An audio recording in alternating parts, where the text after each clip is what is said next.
This is a GCSE CCEA M8 paper 1. This one then is from June 2023, and as we know then this is the non-calculator one. So let's crack ahead and look at question 1.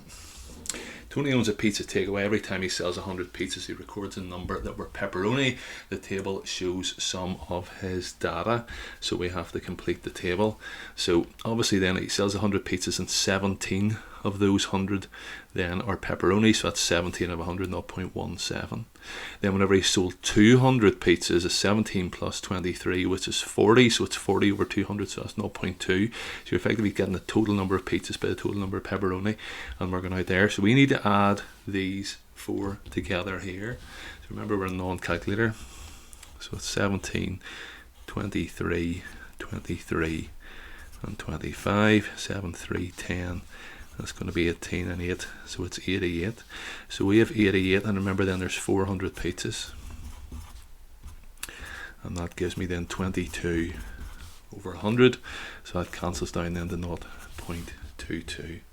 For 500 pizzas then it's 0.23, so it means then, well, there's a couple of different ways of writing it, but if we go, you can go 500 times 0.23. I'm tempted to do 23 times 5 because I know that'll give me what I need, and that gives me then 115. Now it's not 115 in here, we need to take away the 88 again, so it's 115 take away 88, and that gives us 27, so it's 27 then in there.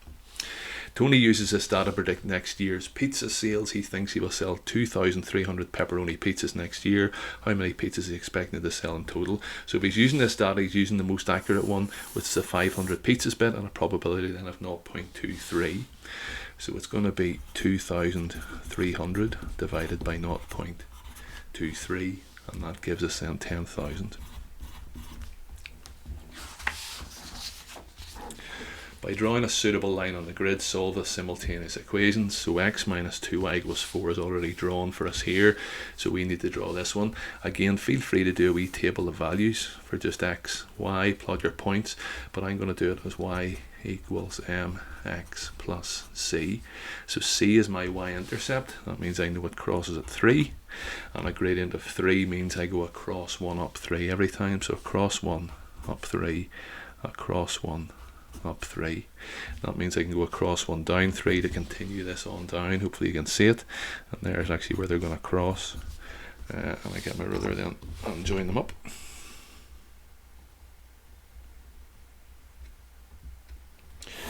So solving simultaneous equations graphically, what they want to know is where the two lines cross, and so they cross here. The x coordinate is minus 2 and the y coordinate is minus 3, so it's going to be minus 2 minus 3.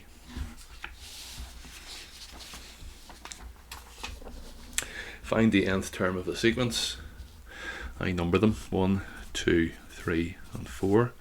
I then find the gap, and the gap in this case is 3. That means I know my sequence starts with the formula, the nth term starts with 3n. I substitute the number 1 into here, and I want 1 out. So substitute number 1, 3 times 1 gives me 3, but I want the 1, so it's going to be then 3n minus 2. Then it says hence. Hence means using what you've just worked out, find the nth term for the sequence below. So it looks like this. It's quite an unusual looking wee sequence here, but the secret to these, and generally whenever you're doing these fraction ones, is to take the numerator and the denominator separately. So look at the denominator first of all, 1, 4, 7, 10. That's just our wee formula here. That's our 1, 4, 7, 10 from that. So the bottom line is going to be 3n minus 2, and then our numerator, I want to be able to see, that's 1, 2, 3 and 4 obviously. So I can see 1, 4, 9, 16 is just the square numbers, so it's going to be n squared. Question 4, in standard form we have this. So whenever we're multiplying two numbers in standard form, you do the 2 times the 3, that gives us 6, so that's good. And then we add the powers here, so that means I know x plus y is 11. Dividing, we subtract them, so it's going to be y minus x is 3. Now you need to be a bit careful here, but 3 divided by 2 does give you 1.5, so it's not like anything's changed. I'm going to rewrite these out just because they're written in a funny way. So y plus x is 11 then y minus x equals 3. Do you see what I've done? I've just kind of got the y's over each other and so on. You can do it different ways. You can do substitution, rearrange this to the other side. It's up to you. I'm going to add these two, and the x's are going to disappear. That gives me 2y is 14, and that means y is 7. If y is 7 and I substitute it back into this here, x plus 7 is 11. It means then that x is 4, y is 7. On then to question 5. Semicircle and a triangle have the same perimeter. Find the exact value of r given your answer in terms of pi. So first of all, for the semicircle, the perimeter of that shape. So what's the perimeter of a full circle? It would be 2 pi r, that's our circumference, but we want half of that, and then plus this wee bit. So instead of being 2 pi r, it's going to be pi r, and then plus this, so that's just 2r, so it's pi r plus 2r. Here we're going to have to use Pythagoras to find this here. So what does Pythagoras say? A squared plus b squared equals c squared. A squared plus the 2 squared is 4 equals the 3 squared, which is 9. That means my a squared is going to be 5, and my a then is going to be root 5. Remember, we're non-calculator here, so we just leave that as root 5. What's the perimeter then of this shape? So our triangle then is 3 plus 2 plus root 5. That's the same as 5 plus root 5. Find the exact value of r, and it says they have the same perimeter, so this equals this. Pi r plus 2r equals 5 plus root 5. Factorising out the r is the way we do it from here. Pi plus 2 all over 5 plus root 5, and then dividing by the bracket.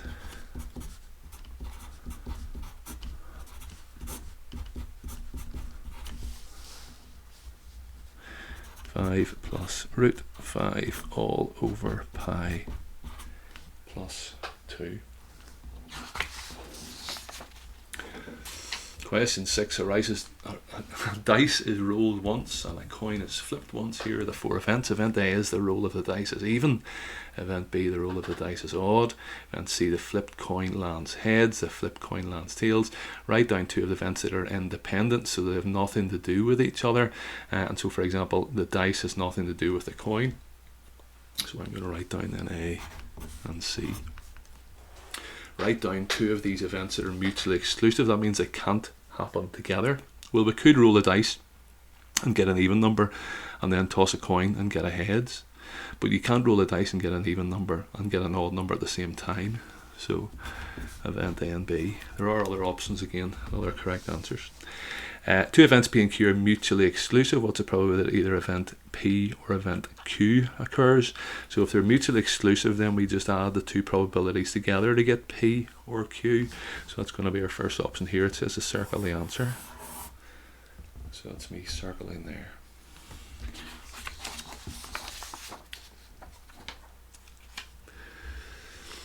Question 7. Enlarge the shape by scale factor -2 using centre 0, -1. So 0 minus 1 is here, and we got to go scale factor -2.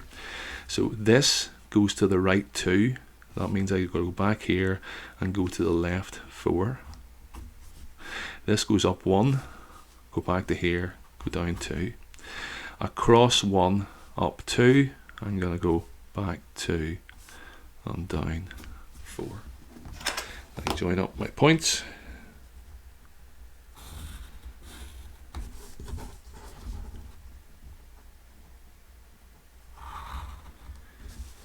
We should have that.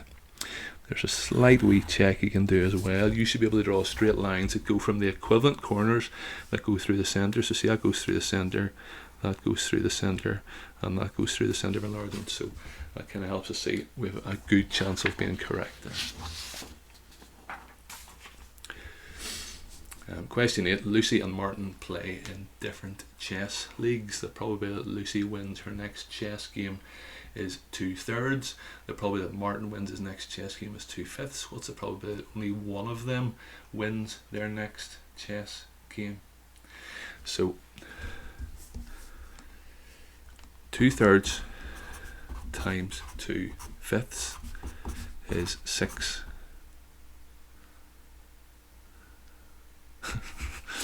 Sorry, let's go again.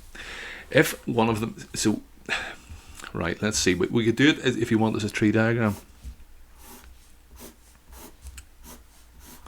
And this is going to be Lucy here, and this is then going to be Martin. So it's a kind of win or lose, win, lose, win, lose. So the probability of only one of them would be either this one here or this one here.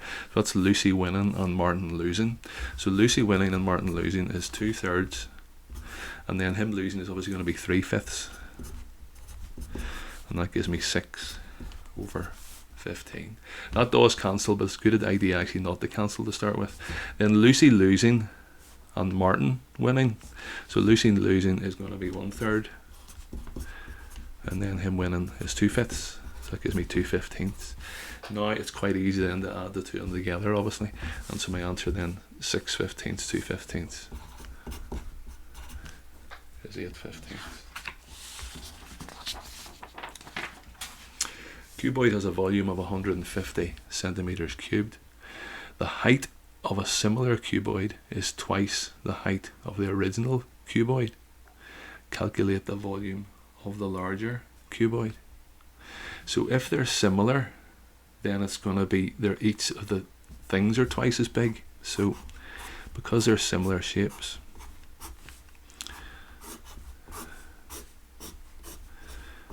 that means this is multiplied by 2 to get this. This is multiplied by 2 to get this. And this is multiplied by 2 to get this. So it's times in each of those by 2. So it's going to be 150 times 2 times 2 times 2. So that's actually going to be 150 then times by 8.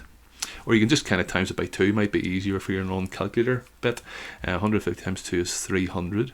600, 1200. We end up with that.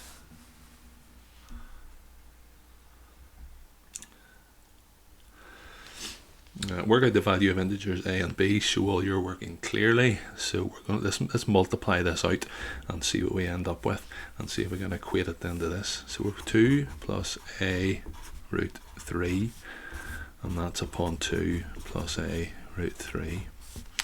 So the 2 times the 2 gives me 4. 2 times the a root 3 is 2a root 3.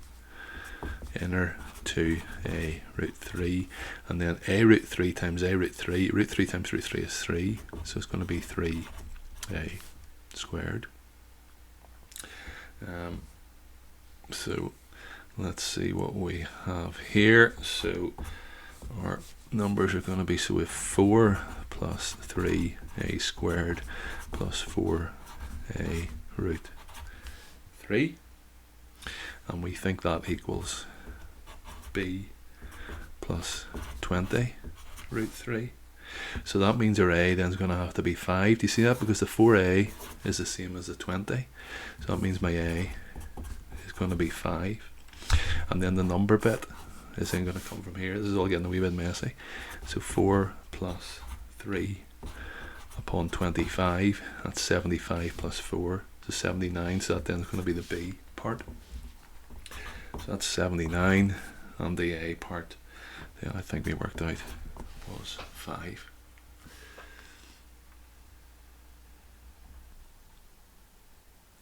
Okay, question 11. Box contains 4 red pens, 2 blue pens, and 1 green pen. 2 pens are taken at random. Show the probability they're both the same colour as a third. Hopefully you can see that both can't be green. So we're going to work out the probability of 2 reds and 2 blues and add them together. So we have 7 in total. So probably take out a red pen. First of all is obviously 4/7, and then taking out another red pen. There's only 3 red pens left now, and there's only 6, so we have that. So that gives us 12 then over 42, and that's for our red pens. For our blue pens, probably get the first one is 2/7, and then there's now 6 pens left, and there's only 1 blue pen. There's 1/6. As I said, you can't take out 2 green pens, so those are our 2 options. Adding those together, you're going to get 14 over 42, and that cancels down then to a third, which is what we wanted.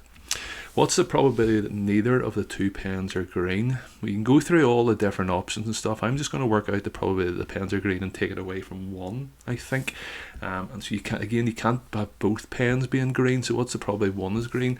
And for this, I'm actually sort of going to add these two together and just kind of have that as a 6. So we're going to have green and not green. So those then are our options. So it's going to be 1 minus, and then just a big bracket here of what we're doing it. So the probability that it's green is going to be 1/7. If you take out the green pen, what's the probability then you don't take out a green pen next? Well, of course it's going to be 1. There's no green pens left and there's 6 left, so it's 6 out of 6 if you want.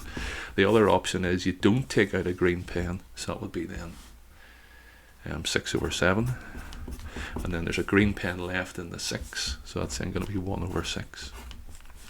So again, let's start to tidy that up.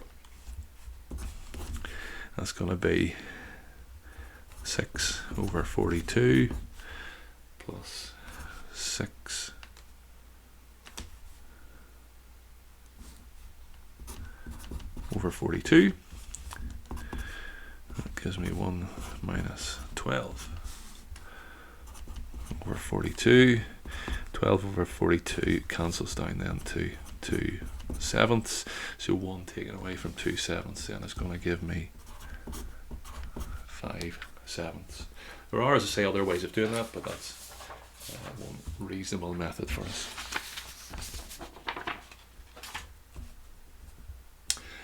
A circle has equation x squared plus y squared equals 25.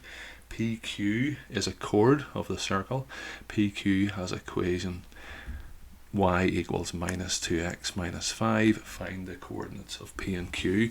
So we need to do a bit of substitution. We need to substitute this into this. What does that mean? That means anytime I see a y, I'm going to exchange it then for this.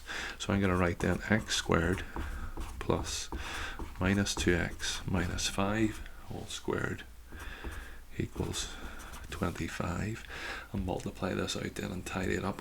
So x squared plus minus 2x minus 5 upon minus 2x minus 5 equals 25. X squared plus 4x squared, then plus 10x and plus 10x plus 20x, and then minus 5 times minus 5 plus 25 equals 25, and that all tidies up then to give me x squared plus 4x squared gives me 5x squared plus 20x, and hopefully you can see then if you take 25 then from both sides, that then just equals 0. So we have a quadratic here, there's no number term, so if we go 5x upon x plus 4 equals 0, that means with 5x is 0, so x is 0, or x then is minus 4, and if we substitute those back in, let's see what we get. So if x is 0, substitute into that, then we have y is minus 5. And if x is minus 4, minus 2 minus 4, that gives me positive 8, take away 5.